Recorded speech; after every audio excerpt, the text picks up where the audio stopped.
కే బాబు ఉన్నాడు వీళ్ళ కజిన్. ఇద్దరు కలిపి సీన్ డిస్కస్ చేసుకున్నారు. డిస్కస్ వాడేమో చేస్తున్నాడు, పర్ఫామ్ చేస్తున్నాడు. తిని మాత్రం నువ్వు చేయరా అంటే తను చేయట్లా. పడమ్మ నువ్వు సదా ఒక సీన్ చేసి చూపించవచ్చు కదా నాకు అన్నాను. ఎందుకంటే వాళ్ళకి సంబంధం లేదు సినిమా. బికాస్ నేను ఎప్పుడు షూటింగ్ రానివ్వను. ఎందుకు షూటింగ్ రానివ్వను అంటే షూటింగ్ వస్తే నాకు కాన్సన్ట్రేషన్ అంతా పిల్లల మీదే ఉంటుంది. పిల్లల మీద షూటింగ్ చేసుకోలేను నేను. ఎప్పుడైనా సాంగ్ జరుగుతున్నప్పుడు రమ్మంట.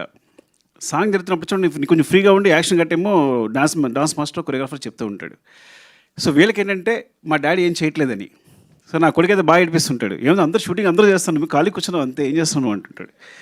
సో సో వీళ్ళ బ్రెయిన్లో సుకృతి కానీ నా కొడుకు కానీ ఇద్దరు బ్రెయిన్లో అంటే నేను డైరెక్టర్ అంటే ఏం చేయడు, సెట్లో కూర్చుంటాడు, అందరూ వర్క్ చేస్తుంటారు.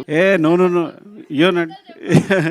మీ తమ్ముడు అనుకుంటాడా లేదా చెప్పు, మీ తమ్ముడు అనుకుంటాడా లేదా అనలేదా? అవునవును, ఓకే సరే కరెక్టే, నిజం తను ఎప్పుడు అందదు. బట్ వాడు ఎప్పుడు నా ఉద్దేశంలో వాడికి నేను ఎప్పుడు ఒక డమ్ ఫెలో నేను. సరే ఓకే.